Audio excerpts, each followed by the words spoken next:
Welcome, Supers, back to another Shark Tank Tank Tales. I have a very special guest here from Shark Tank history. This person was the first person to do a deal with Lori Grenier on the first, I believe, was the first episode she was ever on, which was season 3, episode 4, right? And so I'm super happy. I'm super excited. I hope you're super excited. Whatever you're doing right now, give up some super claps right now for Super Shelly Eller. How you doing, Shelly? I'm great, Joe. How are you? Thanks for having me. I am wonderful. I'm so happy that we got to connect. Yeah, me too. And I think because it's been so long since, well, this is actually what our third time trying to get connected to make this work. But it's been so long since you've been on Shark Tank. So oh man, you didn't even apparently want to watch my video when it was shared with you. Yeah. Yeah, it's so hard to watch things, when you don't know what someone's going to say about you, because there have been so many things that I've seen and that I've read, and people can say mean things. It can be pretty brutal. So I've learned to I really don't read anything anymore. I don't watch any videos anymore. I'll see something with my name and I'm like, not interested. Just move right past it. I'm pretty sensitive. And so a friend of mine, her name's Cameron. Quick little shout out to Cameron. She was, I had recently told her that I was on Shark Tank. And I don't talk about it. I really don't tell anyone about it. But I happened to mention it to her. And so she wanted to look for my episode. She went on YouTube looking for my episode and she found you. And so she watched your episode and she reached out and she said, Shelly, that guy, he wants to talk to you.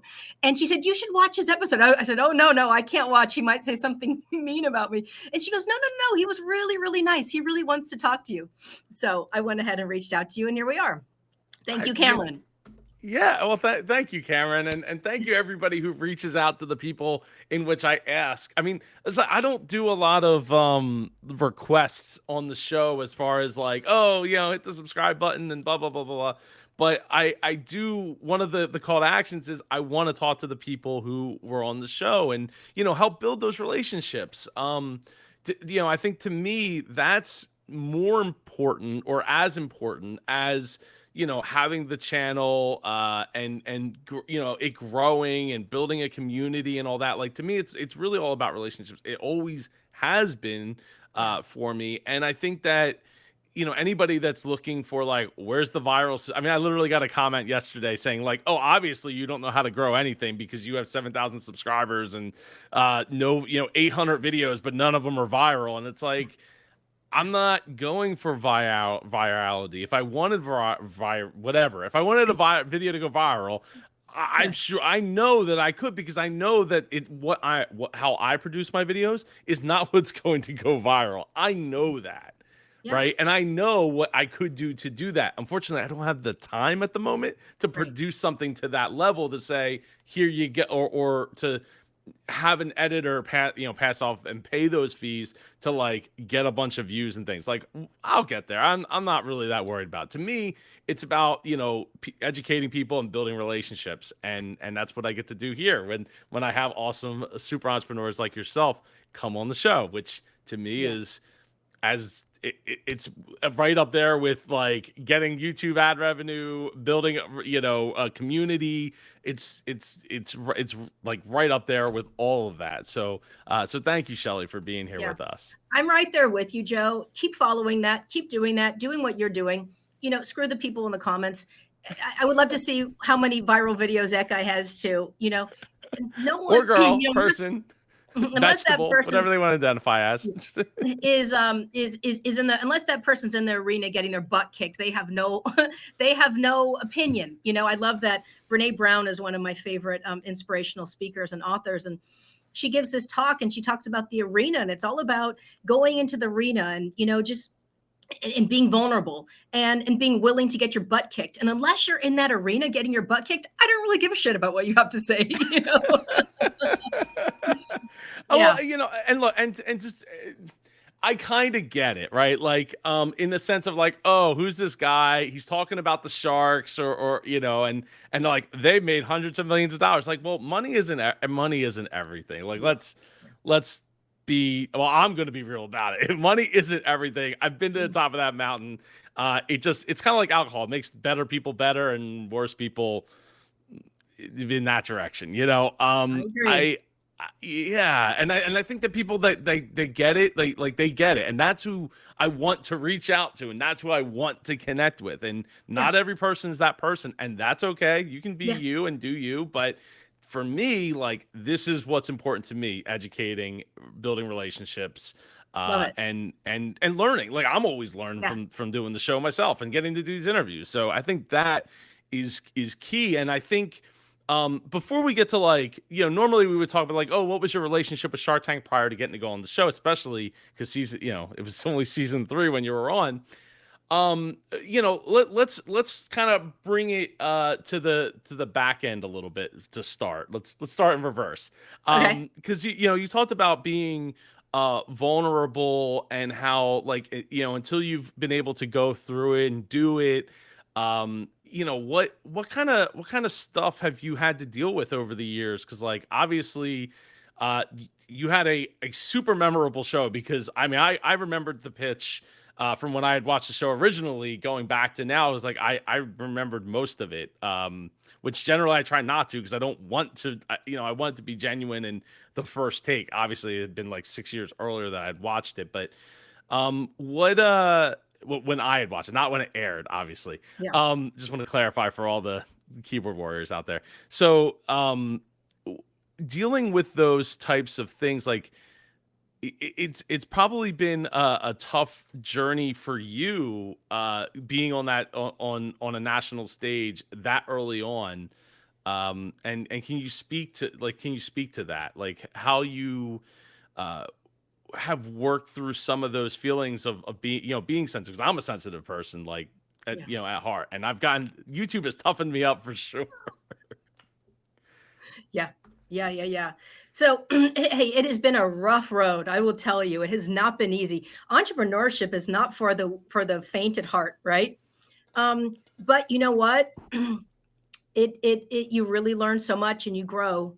And I have fallen more times than I could ever count, Joe. But I pick myself back up just about every time. And I've learned from each lesson, Man, I've learned so much from this whole thing. And I know what's so cool is that everything I've learned I'm meant to teach. And so I know that as I look back on it now, every single failure, I don't see as a liability anymore. I see as an asset, because it helped make me who I am. And I really love what I'm doing, and I love where I am right now. I would never want to be doing anything else other than where I am doing what I'm doing right now. And so I'm grateful for it.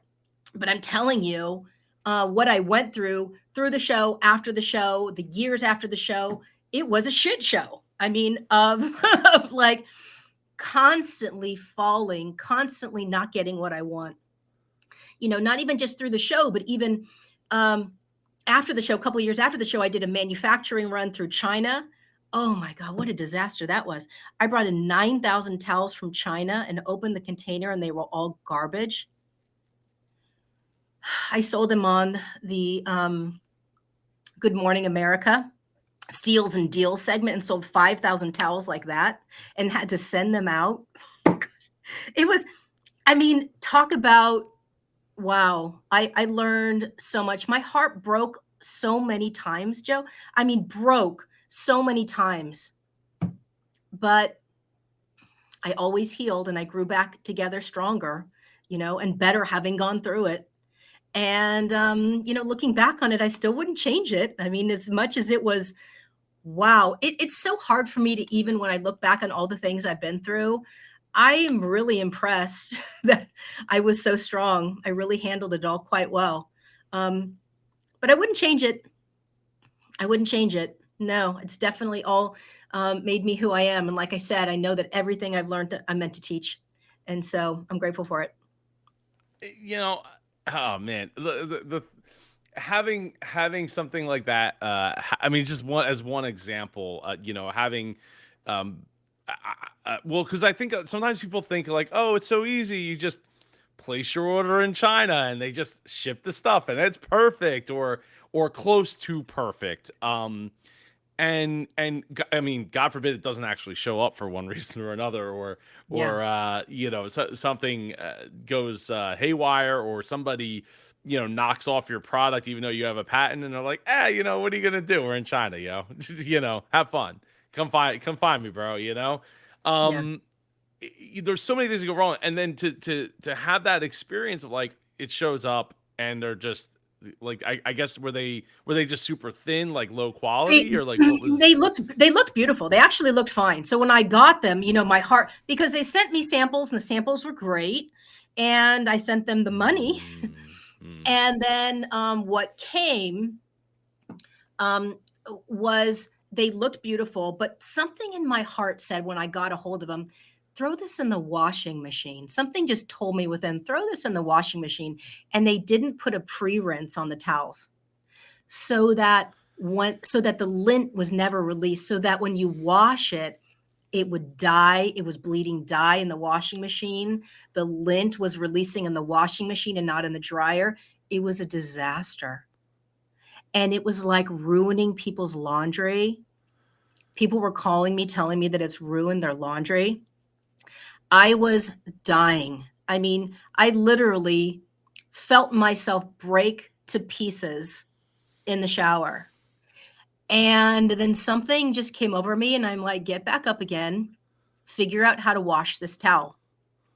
And I figured out how to wash the towel. I stayed up all night trying every way to wash the towel, and I figured out the most intricate directions to wash the towel. So every towel went out with a washing instructions that was like crazy. It's like, who gets washing instructions like this? Wash this towel on this alone in cold water and really, if you washed it the way I told you to, and I'll tell you what, this is what was amazing. I sent out, we sold about 5,000 towels. Okay. I got complaints, but I only got back about maybe 40 complaints out of all of those towels, Joe. That is not bad. That is not bad. I felt in that moment I was so protected. I mean, I just felt so grateful. But for 1 month, every time my phone would ring, my heart would sink. And you know what, though? I learned so much from that experience because I was so honest with every person that called and just said heartfelt, like a very heartfelt apology. I'm so sorry. I have to tell you what happened. I ordered these towels and they sent me these. How can I make this right? And I'm telling you, I got to be like best friends with every single person that called complaining. I'm so good at customer service that everyone, I would either refund their money. I sent them my own towel, the ones that I said, let me send you the ones that I've made myself. Let me make you happy. I mean, this is someone I've ruined their laundry.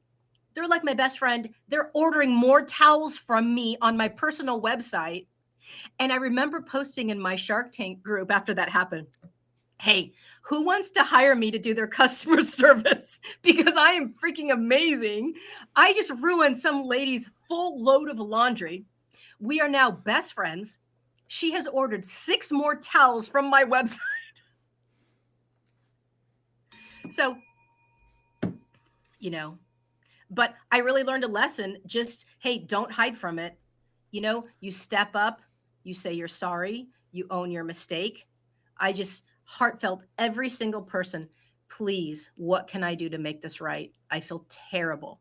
And every person understood. They got it. They're like, I'm so sorry. I'm so sorry that happened to you. And you know what? I sold it to them for $10, Joe. I mean, it was a $10 towel it was a steal and deal, and you had to sell it for $10. They got it for $10. No one was really that upset, but it was horrible to me, devastating when it happened, thinking that this could totally ruin my business. It didn't. I was very, very protected, but I was still left with about 5,000 towels, because I brought in 9,000, and then over the years, I got rid of them. I stole them to like dollar stores and stuff like that. Got rid of them, and finally it was like the biggest relief in my life when I got that last towel out of the storage. I'm like, good riddance. Oh, go away. Those towels were the worst. They were the worst. It was a nightmare. But man, did I learn. And I've talked to and I've talked to so many entrepreneurs. I can't tell you how many people have reached out to me and saying, "Hey, can you help me? Can you mentor me?" And I always say yes. I always say yes. How can I help? And I tell people off the bat, don't start off ordering things from China. Don't, because someone's, I saved all this money. I think I can order 5,000 to China. I'm like, stop. Where are you selling those 5,000 things? Do you know how big, how many boxes that's going to, it's going to require a lot of space. Don't do it. Order small, buy something small, order 100, order, 10 to start, grow, don't go big. But anyhow, I did order the 9,000 because I knew we were going on Good Morning America, and that's why I knew that we were gonna. And so I did end up actually making a lot of money off of that, but the whole thing was a disaster. It was a total disaster. No, that reminds me of so I run the Independent Podcast Conference here in Philadelphia, and I think it was in our second or third year. We at that point we had never really had any negative feedback, and I got some negative feedback from somebody. But before they gave me that negative feedback, they wrote me an email telling me how dare I ask for their name and email address, and I explained in the form like, hey, I want to have a conversation with you. If you I might want to have that conversation with you. Well, that person wrote me an email and was like, "How dare you ask for that information?" I'm like, "You could have just filled in like Frosty the Snowman at blah blah blah.com, like totally made it up, but you didn't." Okay, There you great. go.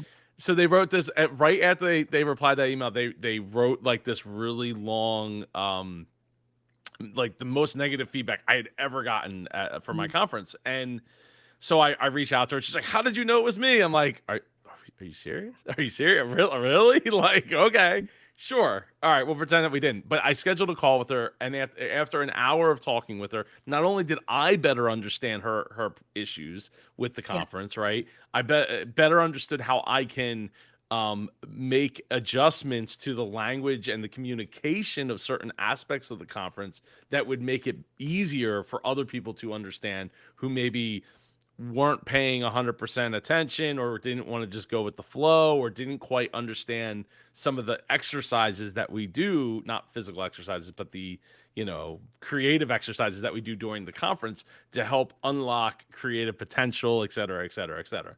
So yeah, and we ended up becoming friends after that and all that. And I think that's why it's like so important. I always say like on the channel, like respond to those negative Yeah. comments, those negative reviews. Amazon doesn't let you do that anymore, which is horrific in my opinion.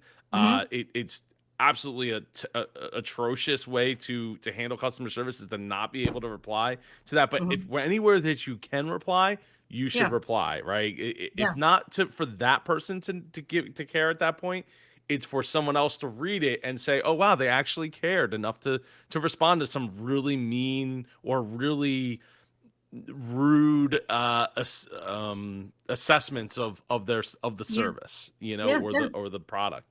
So I very much appreciate the fact that you went out of your way and felt for these people because they're just people. Like that's what I always say. Like here, people are like, "Oh, Joe, you're so nice to the entrepreneurs that come on the show." Like not the interviews, but on the reaction videos. I'm like, because they're real people. Yeah. Like this is their real dream, and assuming that everybody's being like legit, authentic about what they're trying to accomplish and everything. Okay, like they're real people, and they Yeah. deserve an opportunity to be at least somewhat nice too. Like I don't want to Yeah. trash anybody or any of their dreams, but so I think that's a huge lesson. So let's dive into.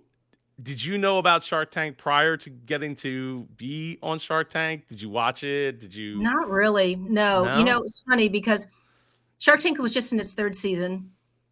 I really didn't watch a whole lot of TV, and I went to lunch with one of my best friends from college, and she said, "Hey, have you seen that show Shark Tank?"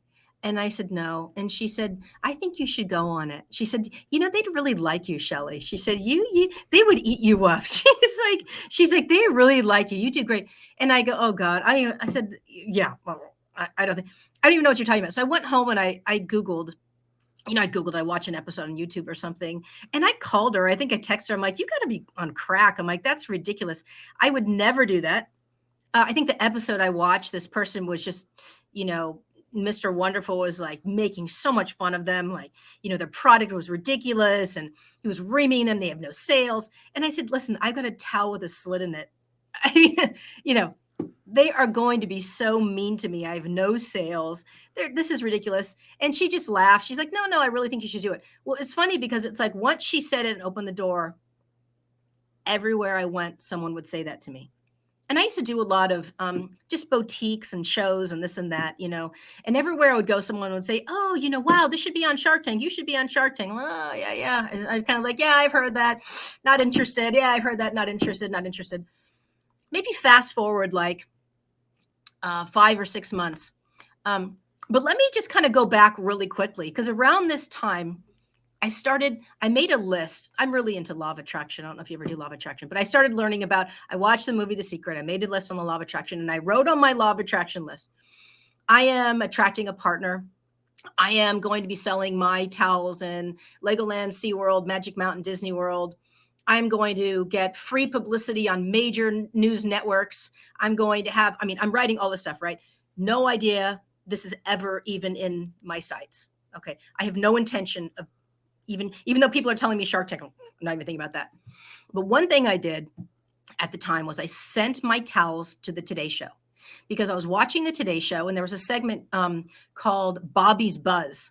And Bobby Thomas highlights these products, for Hoda and Kathy Lee, whatever. So one day she was doing these Bobby's Buzz for kids.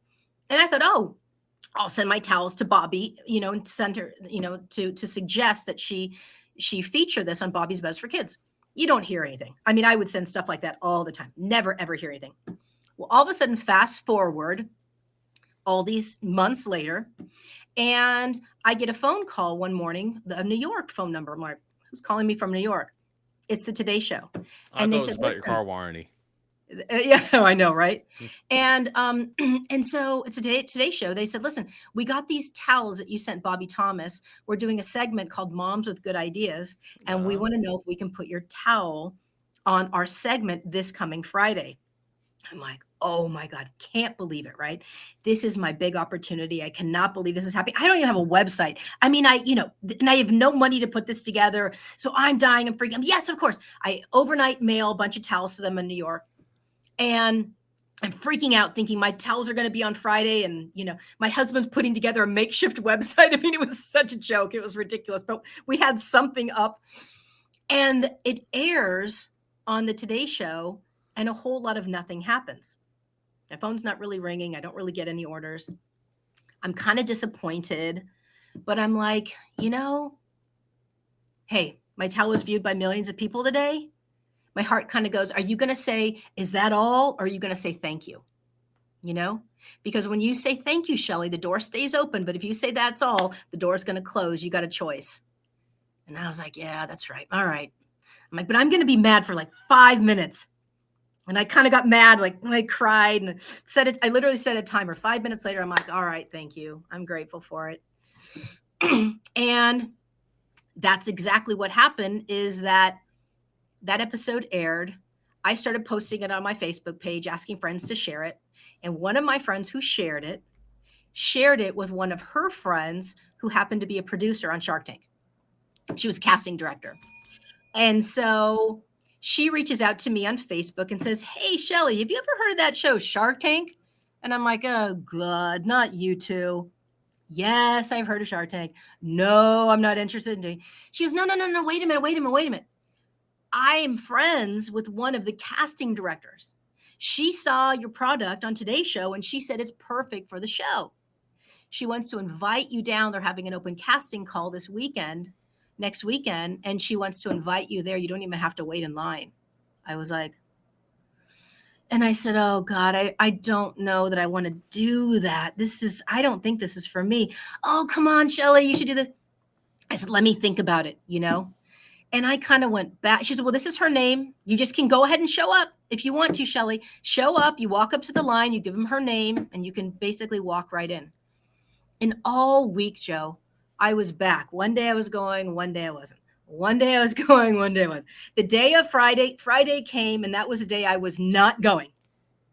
I had decided this was ridiculous. I was going to look like a fool. They were going to make fun of me. I don't have enough sales. And then I didn't have people to pick up my kids from school, and I didn't have a new outfit to wear, like all of this like ridiculous stuff too, you know? So I called my girlfriend, the one who I originally went to lunch with, who wanted me to do this in the first place. And I said, I made my mind, I'm not going. I'm like, I don't have anything to wear. And I mean, I don't have anyone to pick up my kids from school. And she let me have it. She just let me have it. Everybody needs a friend like my friend Tiffany. And she goes, just stop it.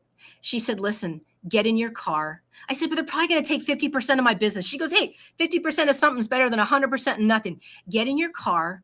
You have a ton of friends to pick up your kids. You've got a full closet of clothes. Get showered, stop complaining, and get on the road. I'm like, oh. So I did. I went down. I walked in. I used that person's name. I walked right in, and immediately, like I didn't have time to get scared because they set me right down at a table, and bam, I'm pitching to 2 producers. Within 5 minutes of walking in, I'd given my pitch. They go, we love it. We love you. Oh my God, this is amazing. You're on to the next round. And next thing I know, I went into the next round and filmed whatever. And 3 days later, I was cast on the show. Yeah. So I didn't go looking for it. It found me, Joe. So much to unpack there.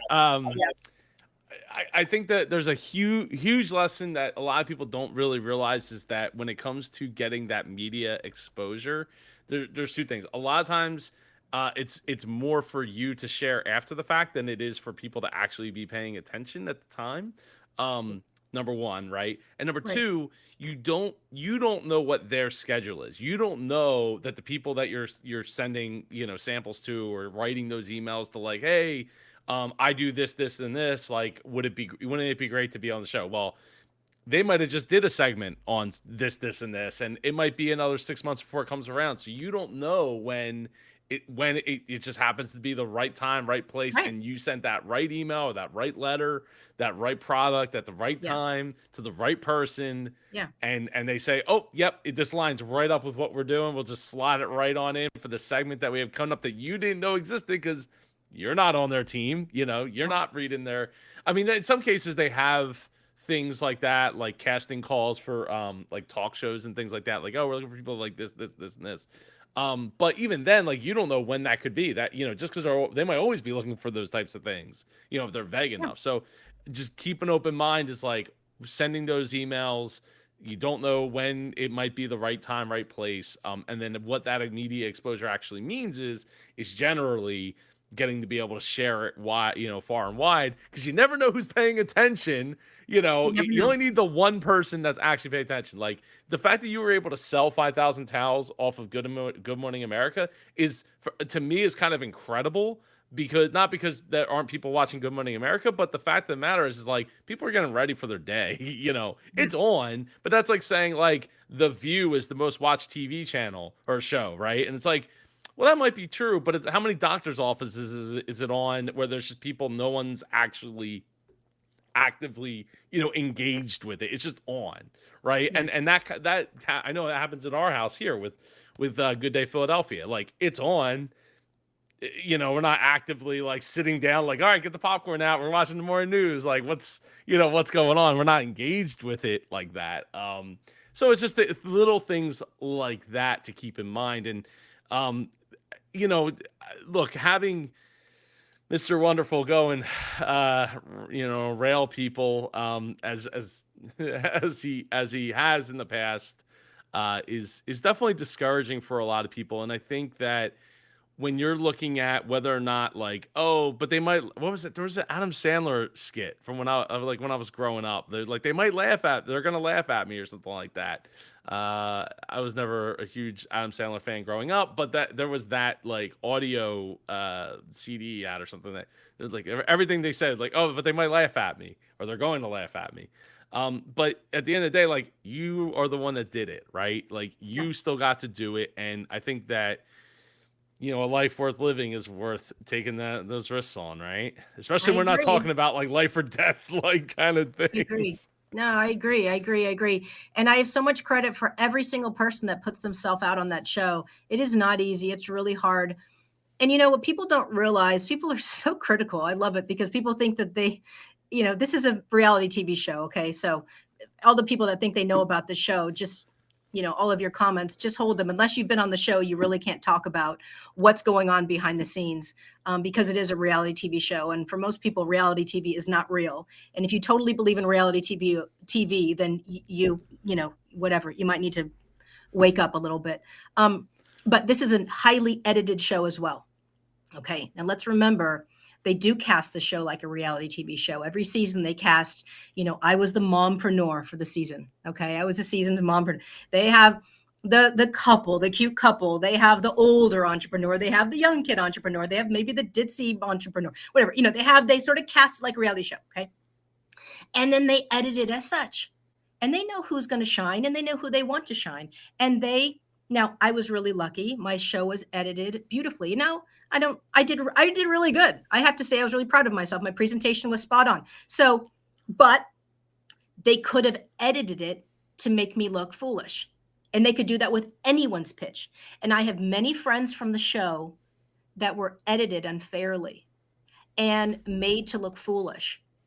And wow, how hard that's got to be when you see yourself on TV and they have cut something that you said and cut something that someone else said and they made my friend say something like it seemed like she was being disrespectful to Barbara. Like, oh my goodness, holy, whoa, I was disrespectful to Barbara. What, how terrible is that?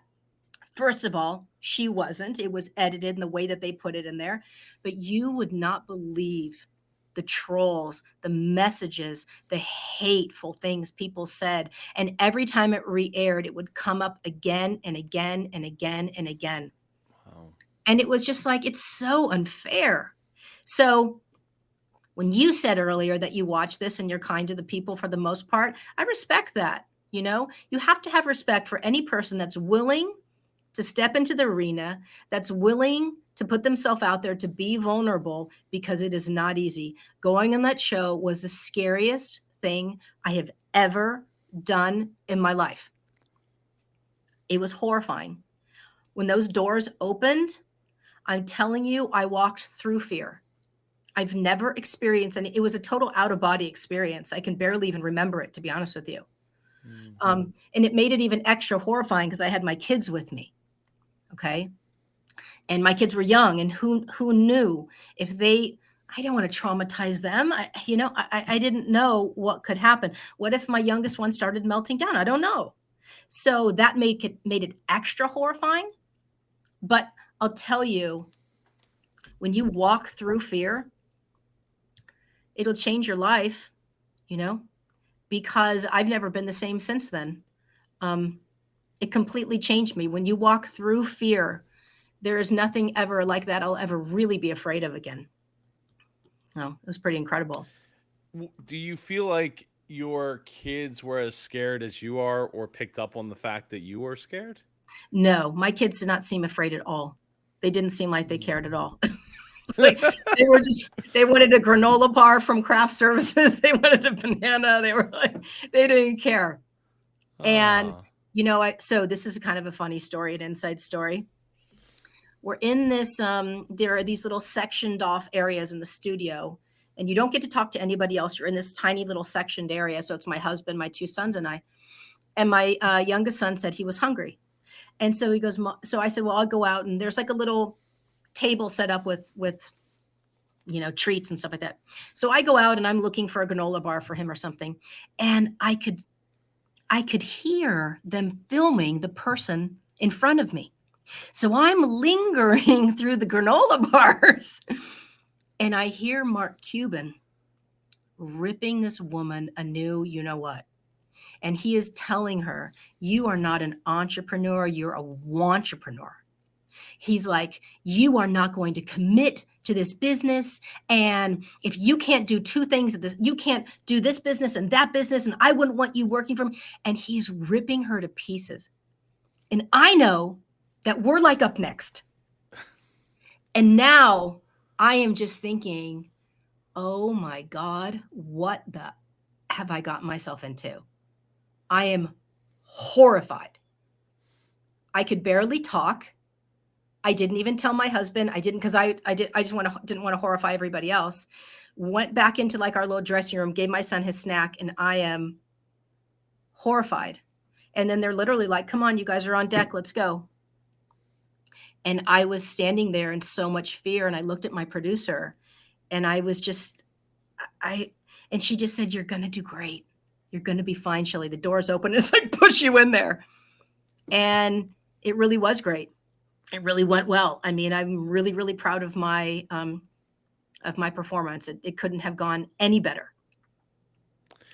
You know, going back and rewatching some of those older pitches from season 2, 3, 4, um, there's some, there even up to like season 6, like there's some questionable things that some of the sharks have said over the course of those years that like I don't think it's gonna age real well. Like, maybe they don't ever get re-seen or something like that. They're not; those aren't the ones that get replayed, over and over and over again on like CNBC or something like that. But they just, I don't know. Some of the like, and I've come across a few of them where it's like, wow, I can't believe Mark would say something like that. That just seems so borderline like rude and like borderline like past rude, right? Like we went well past rude and we're at like demeaning. Well, do you remember what he said to Yeah. me? So I didn't get to rewatch it in the in the couple of weeks that we I know that he made the point of saying like we're talking about a towel with a slit in it. No, not that. So it's interesting because he says this question to a woman, and I've never really seen him say this question to a man. He said, "So let's say it's your child's birthday, Oh, and good you have a God. meeting with the CEO. What are you gonna do?" So that And plays into the mompreneur thing, like almost as if it was set, like they softballed it into him saying, "Hey, wait, like we are," as if what you're saying, is like, "Oh, here's the mompreneur." Like we're not gonna tell you what she does, but yeah, like this is who's but coming up, the yeah, category that's coming up next. but I've never seen him ask a man that. Let's say it's your child's birthday, and the CEO has an important meeting. What are you gonna do? And I was proud of the way I answered it. I said, "Listen, I'll go be part of that meeting. My family will probably push me on the plane. They love me. They Yep. support me Yep. so much. We would celebrate my son's birthday when we got home, and all is well. I have so much support in my family. I'm so blessed." So it went really, really well. And I'm not meaning to bag on Mark. He was actually really nice to me. Everybody was. I'm telling you, all of them, even Kevin, they were all very nice to me, and respectful and kind to me. And I had a really good experience in there. It was not horrifying. And I know some people who have horrifying experiences in there, but mine was not. And Mark was quite nice to me. But I was, a little taken back that he would say that. I think it's a little bit of a sexist remark, personally. But that's, whatever. It is what it is. No, I do now. I mean, now that you say that, I do remember that, and I I mean, was there any was there a conversation that was cut out leading up to that question? Okay. Yeah, yeah. Mark mixed things up on my episode because he's the one who raised the ante. In my Mm. episode, I asked for 50,000. Lori writes me a check, and then Mark goes, "I think it's worth more than that. I'll give you 75." Yeah, Yeah, so let's get to that. Let's yeah, talk about that. So the check. Um when they like, we all like you said, it is reality TV and things are edited a certain way to, be entertaining, to help drive the story and yeah. the story that they're like ultimately picking and we're setting up from the start, regardless of if you realize it, the sharks realize it, everybody like regardless, they know what they're doing. Um, so that check, so you ended up taking the deal with Lori. Do you recall what the reasoning behind going with Lori, say over Mark was? Yeah. Was it So because of the sexist comment, the borderline sexist comment? not at all. I actually Okay. really liked Mark a lot. I never thought he would be interested ever. Um, I kind of, I thought the only person that I might be able to get involved was Damon, because he works in that space, and he said that he already is making towels. He's already manufacturing towels through J.C. Penney's and stuff like that. I originally thought I would do a deal with either Barbara or Damon, and then I find out 4 days before we tape that Barbara's not going to be there, that they're having a guest shark, and her name's Lori Grenier. And I thought, who the heck is Lori Grenier? So I Google Lori Grenier, and I find out she's the queen of QVC. Right? Well, I don't watch QVC. I mean, so I watch, and I start reading everything I can about Lori, watching all the videos I can, reading her bio, blah, blah. And I just know in that moment, I don't believe there are mistakes, Joe. So like the fact that she's on this thing and I'm just already instantly feel a connection from her, just reading her bio, and she's on QVC and I can see my towel selling like crazy on QVC. And I can see myself on QVC. I'm like, I'm good. I'm really good at it. And I can see myself with her on QVC. And I'm like, this is it. So I knew. I knew before I went there. I even had a dream the night before. I saw her. She's wearing a black business suit in my dream. And we do a deal together, And the next morning, I get to the studio. They open the doors. And there she is wearing a black business suit. And I knew before she said a word that she was going to be my partner. The problem was, she said she written a check for $50,000, okay, and she said for 25%.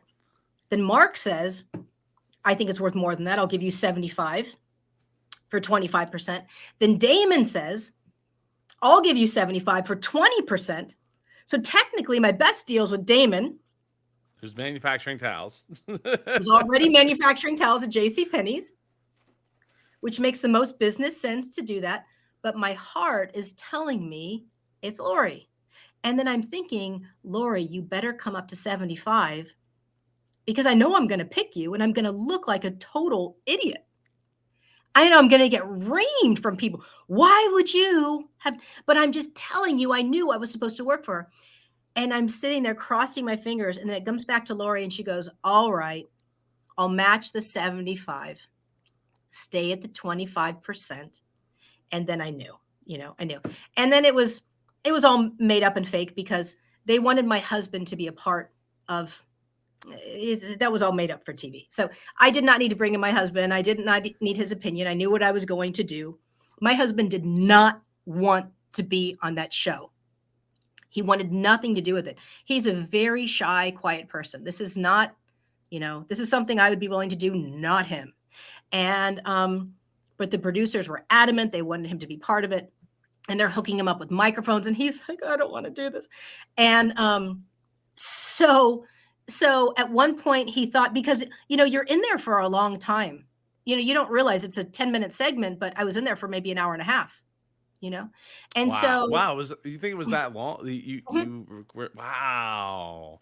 Now again, this was still early days Shark Tank, right? So it's so things were probably a little bit different than now, but an hour and a half is a long time for a towel with a slit in it. when some of these things are like very complicated products or services, and it's like, oh, it was like 45 minutes, maybe an hour tops.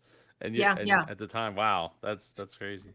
So it came to a point where someone said, I think Robert said, they kind of, I think they all wear little things in their ears, and someone fed to him, oh, do you, he said, oh, Shelley, do you have someone that you'd like to discuss this with? And I'm like, yes, actually my husband's here, because I knew they told me they'd want me to do that. I said, my husband's here. Do you mind if I ask him about this? Oh, sure. Bring in her husband, bring in her husband. And so my husband, my poor husband, oh my God, he came in and he was white as a ghost. He didn't know what to say, but anyhow, he just, babbled on, go with your heart. And I already knew what I was going to do, whatever. So he leaves and I went ahead and said, I'm going to go with Lori. And she hands me the check. Now, remember, the check she'd already written was for $50,000, but my deal was technically 75, right? And she'd only written the check out to Shelley. She didn't know my last name, So it wasn't really, I don't know. I never tested it out. I don't know if I could ever really have catched it, but it was a real check. I mean, it was to her bank in Chicago. It was a real check. But again, with just my first name on it. And I left there that day in shock, Joe. I've never been in shock. I don't know if you've ever been in shock in your life. I didn't even know what shock was, but I went into actual shock because I couldn't talk. Um, we got in the car and I went all this nervous energy and I just kind of went into shock. Almost like it was weird. I got home and I still really couldn't talk. I could not believe this had happened. I was I was so grateful. I had never felt more blessed. I had never It was such a gift. You have to understand, my husband and I lost our home, our business. We were in financial ruin. And to have someone hand you a check like that was just such a blessing and a miracle. It was amazing. And so it was really, really incredible. Um, but the next day, my phone rang around noon and it was Lori. I mean, I couldn't believe it. I was like, I answered the phone, just, "Hi, Shelly, it's Lori." I go, "Oh my God." It's like, this is real. This actually is real. I'm holding the child. And I just said, I said, "I haven't stopped crying. I can't believe this is actually real." And she said, "I've been given a lot in my life, Shelly." She said, "Now's my time to give back. I'm going to do this for you. I'm going to make your dreams come true." And I said, "Wow." I said, "Lori, honestly, you do that for me. I will tell you, you will never find a more appreciative, loyal person. I'm the nicest person you will ever meet. I cut off my arm for you. Like, there's nothing, you do this and help me and my family. There's nothing I won't do for you." And I mean that. I mean, I'm a really loyal, honest person. And she said, "Well, she said, do one thing for me." She said, "Don't cash the check." She said, "I don't know what we're going to do with it." And I said, "Fine." I didn't think anything of it, Joe. I thought, well, she owes me 75,000 anyway. She said, "I don't know how we're going to set the business, what we're going to do, but just hold on to the check." And I'm in my head thinking about like getting it framed and, the kind of cool thing for my office. So it never fazed me. And I've had so many people say, "Why didn't you go straight to the bank? Why didn't you see that as such a red flag?" I'm not going to cash a check with that big without knowing what to do with it. So anyhow, that's the beginning part of my story. Well, okay, so the yeah, because I think in my video I did say something about your husband. Like, man, I hope he said something because it was Yeah, no, just you like said something and seemed someone like else such kind a of bagged on him. waste. Someone else kind of bagged on him in the comments. I'm like, "Oh, it's like so mean." It was it was not Well, against you, but there's it was, editing, right? And that's yeah, and that's there's what I editing. like Yeah, going back to the real people thing, right? Like, obviously, you guys are still real people. You're not playing characters on the show, right. even if they're setting you up as characters. You're real people. Have your real dreams, and it's Yeah. not it's up to the producers and the editors to like make it what they want out of it. And it just seemed like such a throwaway kind of like in hindsight, I guess it seemed like it. And probably in the moment when they did it, they were like, "Oh, this is brilliant TV! Like we're setting up the cliffhanger. How is she gonna pick and go with your heart? Like, okay, that's awesome." But like from a like hopefully there was more said that they just decided to cut out, and apparently there wasn't. There wasn't. There wasn't. They just liked, my husband and I are, a nice family, and we've been together since high school sweethearts. They like the whole story. We've got Yeah, two yeah, yeah. nice boys. So they were trying to show the whole package, the whole thing with that. But But as far as getting the check, yeah, obviously, if any check you get, like some people will tell you like, "Oh, just go cash it," like it's got your name on it, like and you probably, I bet you, if you had gone to your bank, you mhm, probably could have got it. You probably, like, your bank where like you see the people all the time, stuff, and you just walked in with with a check that said Shelly on it, they probably would have cashed it, like, no problem. yeah. But there is something called due diligence, and I don't know how in depth they were with that at that point in season three. By season three or filming season three, so really probably just after season two Mhm. had just taken place. But it's it is reminiscent though of Lori's golden ticket today, right? She doesn't write the check, which, I mean, for her, good. I think from a marketing standpoint, it really helped her like establish something different that she brings, other than what she already brought to the table. So But that's what it was, Joe. She was a guest shark. Okay. Hmm. She only had 3 episodes that season, and she only did 3 deals that season. And so I think the producer said, "Hey, how are you going to make a splash? How are you going to?" So she came in and, she hands me a check. The very next episode, she buys a whole company outright. $500,000. I'll buy your whole company. She was trying to make these big moves to make a big splash so that she could make her mark and become a permanent shark. And she did. It worked, you know. But so as far as I know, I think I'm the only person in Shark Tank history that's ever received a check. Um, and my episode, as far as I know, has been replayed, I think, more than any other episode. It still re-airs today. It's one of MS or CNBC's favorite episodes because it's such a feel-good episode, and it replays over and over all the time. You wouldn't believe it. This episode is 10 years old, and it still replays. And I have friends on the show who are like, I think my episode's been replayed twice or 3 times. I'm like, I could never count how many times mine's been replayed. So it's the gift that keeps on giving. Well, yeah, I mean, with that, when those, so they had to buy, they had to pay for the rights to each episode in which they want to replay. So Mhm. they're trying to, CNBC is like, well, I'm going to pay for the ones that I think are going to get the most people to watch and want to rewatch ability. But you would think, I mean, with the amount of times that they play the show for like extended, what were those things called? Oh my God. Uh, where they like play a block of a show like over and over, like a marathon. Yeah, yeah, There's yeah. like Shark Tank Uh-huh. marathons like every Mhm. weekend or whatever because they got nothing else to Yeah, talk about because markets are closed, right? right. Um, or at night when they'll play like a marathon of it for like 6, 7 episodes in a row. I think it makes sense from like what's the most memorable episodes from that season kind of thing. And then once you already have the rights for it, it probably is a lot easier to just keep paying for those rights of that episode rather than trying to find the other gems in that season. And I'd probably one part laziness is because it's like there's other, I mean, heck, there's that, it's hundreds and hundreds of episodes now. um but so yeah, so anyway, getting back to Lori and the check and wanting to make a splash like that, absolutely made sense on her part and has paid off crazy amounts of dividends.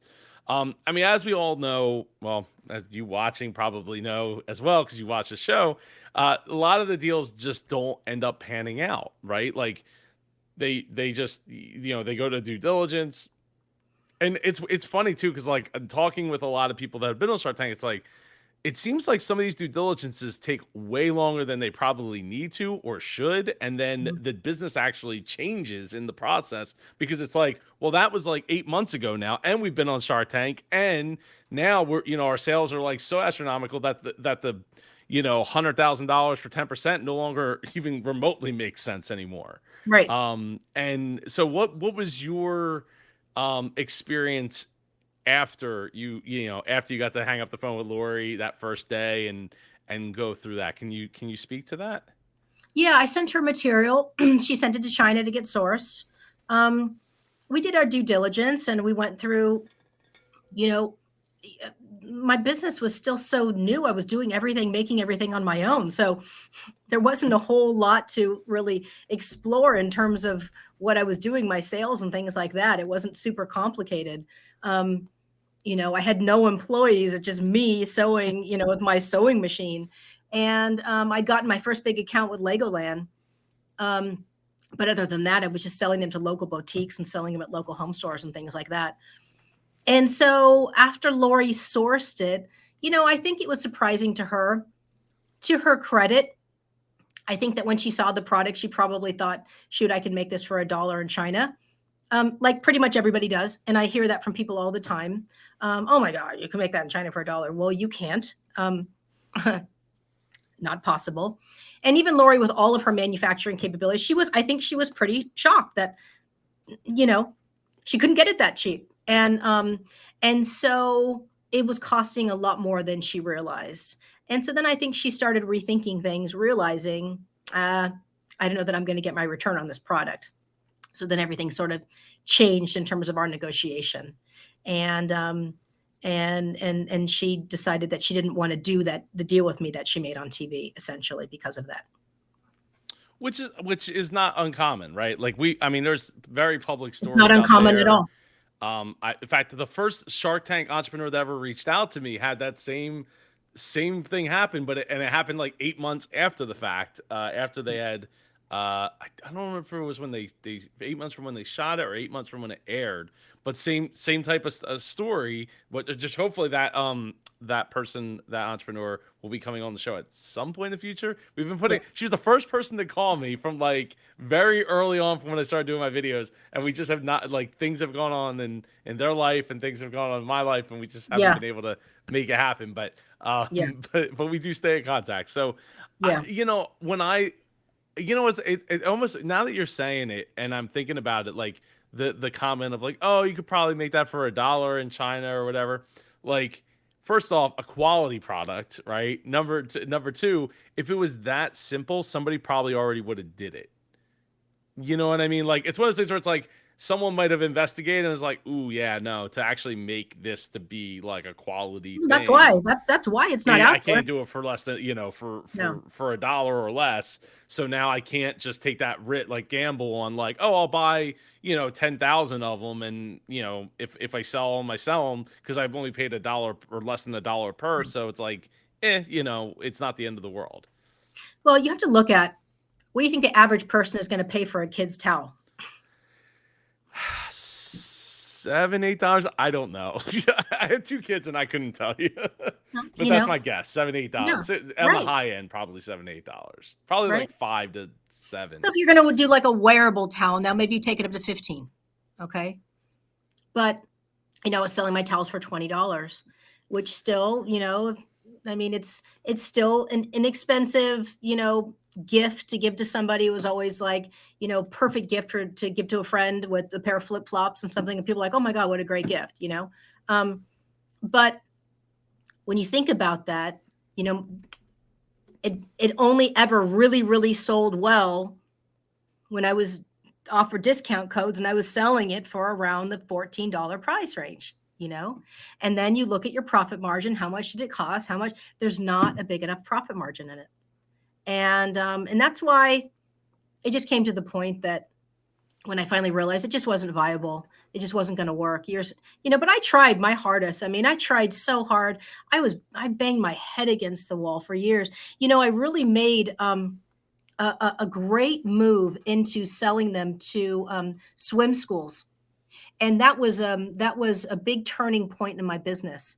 I was doing custom towels for swim schools, and they were willing to pay me a little bit more money to put the name on so that they could sell marketing for their swim school. And so that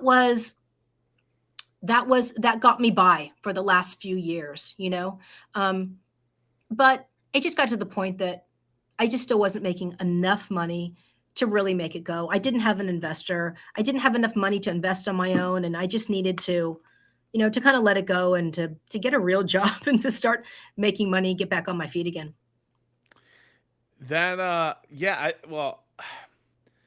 I mean, at $20, that is a hefty price that I feel like if I have the specific use case, it makes it makes a lot more sense than a single, like, I'm going to the water park or something like that, right? So Yeah. like I'm thinking like people that maybe have a boat and they have kids and they're on, well, first off, they have a boat, so they probably have a little more money anyway, but like a boat that you would like stay on, like it's a nice thing to have for when they're getting changed or whatever, like, because there's not a lot of space in this, even on bigger boats, not a lot Yeah. of space, right? Things like situations like that where situationally, I think it can make a lot of sense to pay that $20, maybe more so than like at like like something that might end up being a one-time use kind of situation. But there's a lot less of those people, right? So you got to be able to find those people. And if you're already at tight margins, and I think to your point of saying, hey, like I did sell quite a few of them, but it was at the 14.99, it was at the $15 price range. That, I mean, that speaks volumes, right? It's like, well, if the price really needs to be at 20 in order for you to be able to make a profit and market it and keep the whole thing, the whole engine turning, And the price point really that people are willing to pay is only at the $14.99. $5 goes a long way in whether or not you can make or not make it happen. Um, I wanted to ask this. I was looking up your episode right before we jumped on the call, and this picture came up. So I wanted to get your thoughts. When's the last time you saw this? I guess was this from like Shark Tank, or is this just a picture you guys took? That brings tears to my eyes. That's so cool. That was on the cover of the Ladera Times. We lived in Ladera Ranch. They took that picture. We were on the cover of the Ladera Times.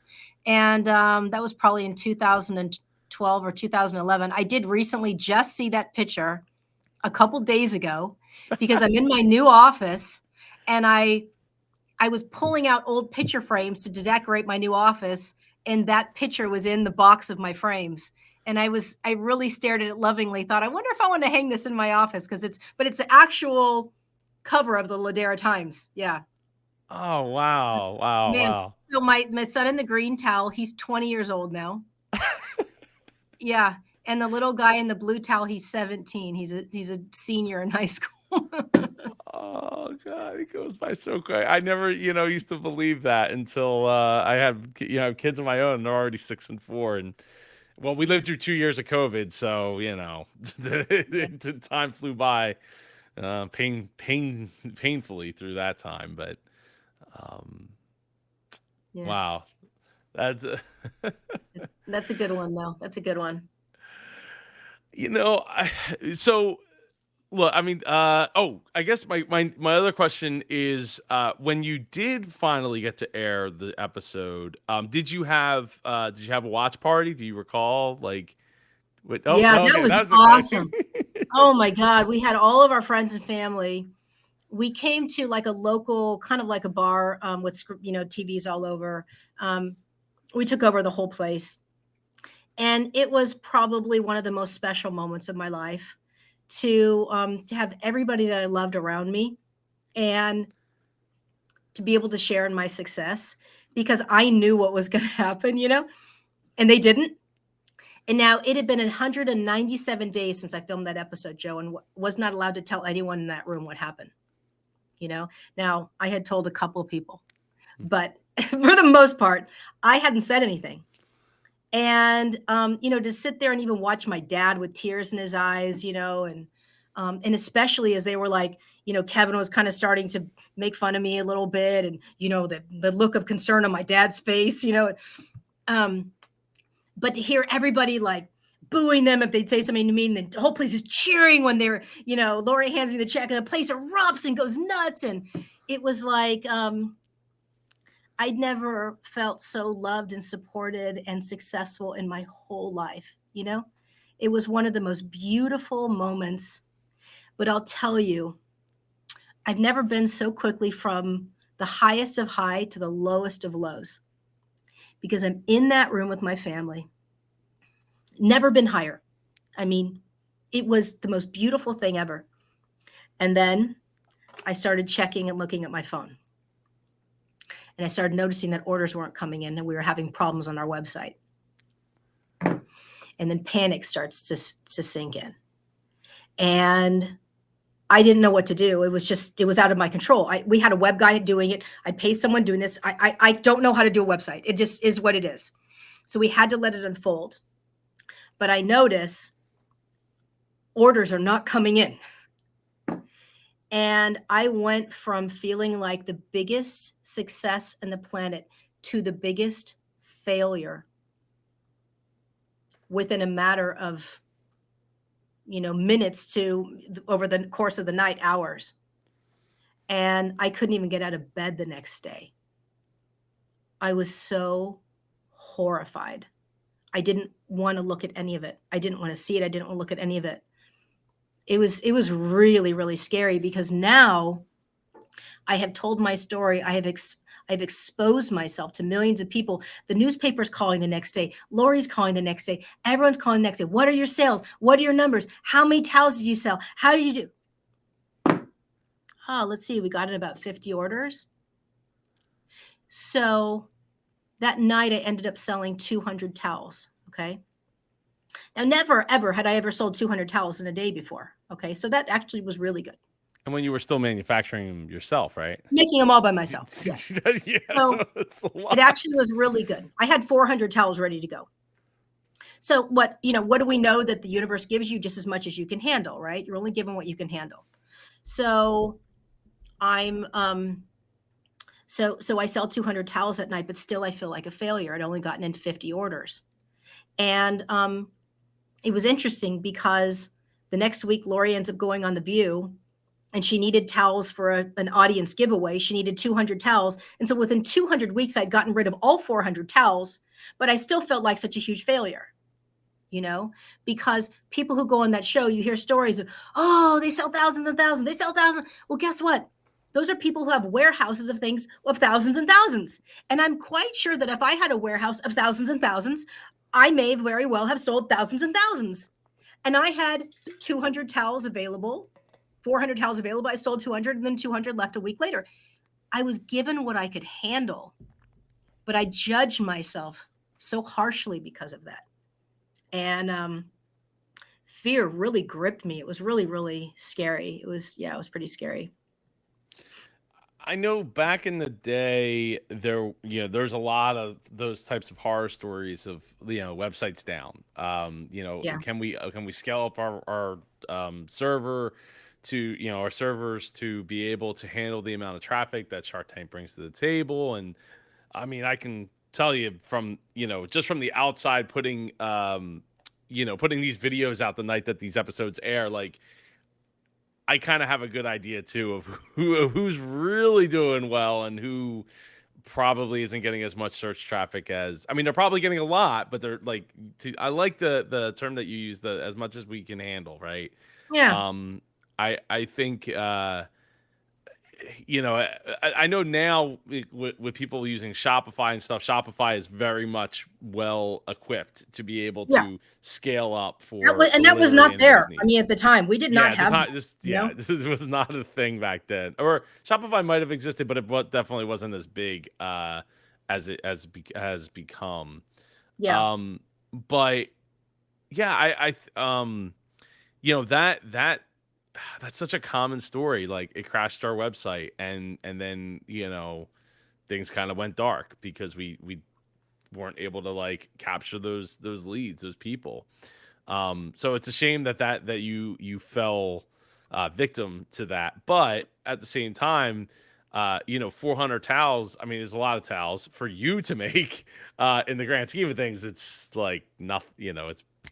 I mean, that's not even like probably one order that you would put in for like a J.C. Penney or something like a like a Walmart is going to get 400 towels You have no and idea not how even hard it think was. about it. I mean, all the hours I put in doing that, I worked my butt off. And I packed every single towel I ever sold. Even those 5,000 towels, I fulfilled every order. Me, my husband, my mom, my brother-in-law and sister-in-law came to help, my kids. We'd had friends that came over. We had 2 weeks of nothing but fulfilling orders doing those 5,000 towels. I'm telling you, I worked my butt off. My butt off. It was a lot of hard work, but I'm proud of myself. I'm really, really proud of myself. I think I've taught my kids a lot. You know, I think they've always said they're super proud of me. And, I did show them how important it is to work hard. If you had to give a lesson that you feel like you've learned the most out of the Shark Tank experience as a whole, Yeah. um, and your business, right? Like your business and Shark Tank, because it kind of is interweaved a lot there. What would you say that lesson for other people to learn from would be? There's so many. I mean, man, have I learned a lot. But I'll tell you, I think probably the number one, do not attach to an outcome. Okay. Because things are not always going to work out the way you think they're going to. And that doesn't mean it's wrong. So when you attach to an outcome, you limit yourself. Because when it doesn't look the way like I want it to look, then it's wrong. Okay.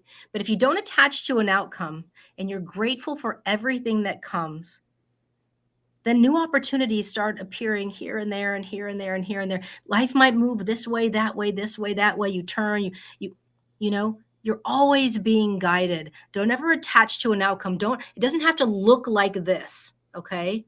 Because it's not always going to, and you're going to feel like a failure. And I did this for so long. It had to look this way. I had to sell this many towels. I had to be successful. I had to make all this money with Lori. I had to be the queen of towels too. And none of that worked out. And I didn't realize I was never supposed to do any of those things, right? I was only supposed to be on that show to sell hope. That's all, not towels. I was cast on that show to sell inspiration and hope. And I did. I did a great job. But I judged myself for so long because didn't have a successful business and I didn't sell towels and I was never even supposed to. I was supposed to learn from that experience. I was supposed to learn how to coach other people. I ended up becoming an inspirational speaker as a result of that show. I love inspirational speaking. It's a passion of mine. I learned at 17 years old, my heart told me you should be an inspirational speaker, but I didn't have a story. Now this comes along and all of a sudden I'm asked to be an inspirational speaker. Now people are asking me to coach them and I become a life coach. And I love being a life coach. And then years later, I'm studying and learning about hypnotherapy and I've become a hypnotherapist and a life coach. Now I'm learning all the lessons that all of that taught me to help my clients, to help them learn and grow and live their best lives. See, it all worked out better than I could have ever imagined. It never had anything to do with a towel. So don't ever just attach to an outcome. I could not. I gotta ding the bell for that because no, look, so often. Look, for the first, I don't know, many a years that I did my podcast out of the gate in 2014. I interviewed people about their dreams and like what they do and how they got there and all that. And the last question was always like, what was your childhood dream? And when you grew up, what would you be? And I'm like almost every time, like 9.8 times out of 10, it might not have been the exact thing that they expected, but the reason in which they wanted to be that thing, ultimately ended up being a big part of the reason, or a big part of the thing that they do with their life. And in your case, selling hope and having the opportunity to have that story, and I think being grateful for the opportunities that we get in life, I could tell you, like I remember being, I don't know, 17, 18, 19 years old and being at like our conference or our annual vendor show and talking with some of the people that were like the newcomers to they were a new vendor or something like that. And they were like, Joe, look, I'm not trying to blow smoke up your but like this is incredible. Like this is, nobody else is doing like what you guys are doing here with this and blah blah blah blah blah. And he's like, one of them was like, well, you're probably just too close to the situation to tell, right? To see like how incredible this actually is compared to the turnouts that other places get. Because like, and you're always looking for like the next big thing, the next, what's the next step, the next level. And not that you shouldn't be looking for those things, but I feel like, the saying that my great grandfather used to say, my great grandfather used to say, a hard deal is a bad deal. And if it's meant to be, like it's gonna be, it just might not be how you expected it or Yeah. you wanted it. And you don't know how that's going to play out years and years down the road with those experiences. So you working your butt off and packing all those towels, like those are memories that you're going to get to have forever, right? Like it's not like the Christmas morning opening presents memory, but it's the memory that the quote unquote good old days that don't really exist, but are, right? Like, because if the towel thing had worked out, right, you'd have this factory, and who knows, maybe it ends up being more of a nightmare than a blessing, right, for you. So the person that wants to be an inspirational speaker and stuff like that, like, Yeah. not that you couldn't have did that, but unless if you'd have to be able to now not be the person packing everything and doing all the things, but like getting out of your own way so that things Oh, could grow even more. And I'm that so sometimes can thankful. be hard, like to Yeah. do at that level. There's all these ways that things can play out. And, I think that we have to play our positions, play our roles, and things will open up as we do so. Yeah. Yeah. Very true. Very true. Thank you, Joe. I appreciate the time. You were so thank you, Yeah. Shelly. Shelly, Yeah. where can people get in touch with you or go to Yeah. your website, Hey, get your come check out services, my all new that? business. It's SJE hypnotherapy. So you can see a bunch of my Shark Tank videos, inspirational talks that I've given there. SJE hypnotherapy .com. And Awesome. And you people, I can, will have that in the description yeah, below. Thank you again so much, Shelly. It's an oh, absolute pleasure getting to chat with you. such a I would love to pleasure. have you on again. There's way more to talk about than we have the So much. time I know for here. there's so much we haven't talked about. And Yeah. thank you for making it all the way to the end of this video. If you haven't seen Shelly's video, it's Shelly approved. So go check it out up here. If not, I'll see you in the video down below. Take care and go be super. Bye.